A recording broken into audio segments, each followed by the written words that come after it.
Kumusta mga guys? Yun, may ituturo ko sa inyo paano putulin yung bote na to at gawing baso.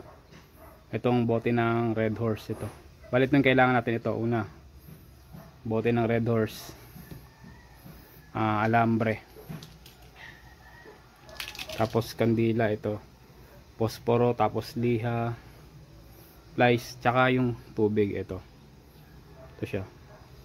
Bali ang una natin gagawin ito, ganito. Tatali natin to dito siya, pabilog. Ka lang guys ha. Ipopwesto ko lang, saglit lang. So bali magiging ganyan siya. Itatapat nyo lang yung alambre dito sa guhit. Ayan. Ganyan siya. Tsaka nga pala guys ha, hindi ako manghinginom. Bali nakita ko lang din to para doon sa mga miinom mayroon kayong mga libreng baso. Ito yung gagawin yung baso. Ito siya guys ha. Yan, pag nandyan na siya, napaikot nyo na siya dyan, mag-ingay na motor ha. Ito siya. Yan, paikot dyan. Bali poporma mo siya ng ganyan. Tapos itong sobra putulin natin. So ayan, ganyan na siya. Yan sa may guhit, ayan. Yan. Yan siya.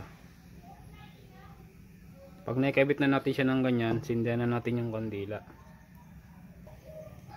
So ayan guys, pag nasindihan natin yung kandila, bali initin lang natin yung alambre. Mga siguro, mga 2 minutes, ganun. Ito siya, ganito. Yung paikot ng alambre guys.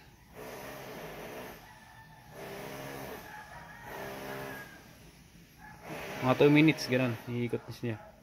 Initin natin yung bote. Lalagyan yan siya guys, ayun. Initin mo na siya paikot yung alambre. Tapos tsaka natin siya ilulubog dun sa tubig. Pagkatapos ng 2 minutes na pinaikot natin siya dito.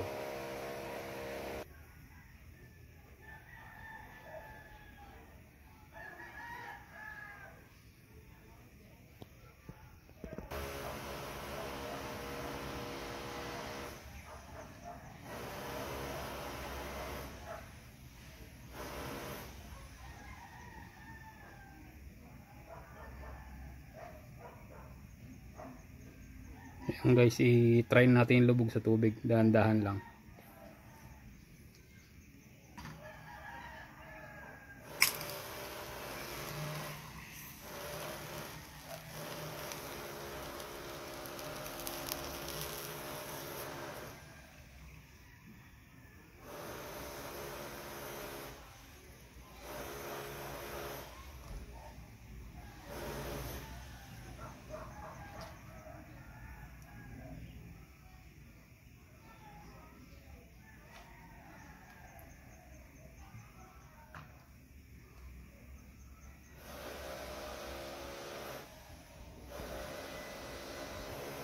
Ayan guys, naputol na siya, ayan.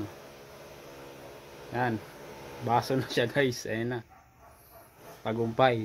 Hindi nga lang masyadong pantay ha, pero ililihan na lang natin siya, ayan. Diba? Ayos. Ayan siya guys. Kung may baso na kayo, yung mga manginginom dyan. Eto, ayan o. Para yung mga kain naman nyo minsan pagka nalalasing, di na babasag yung mga baso nyo. Ganito na lang gawin nyo. Gawin yung baso, ayan. Medyo mahirap siya actually pag mag-isa ka lang kasi ayan. Ayan siya.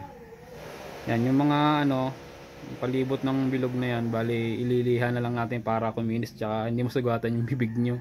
Ayan. Ayan siya. Ayos guys. Yan lang muna guys.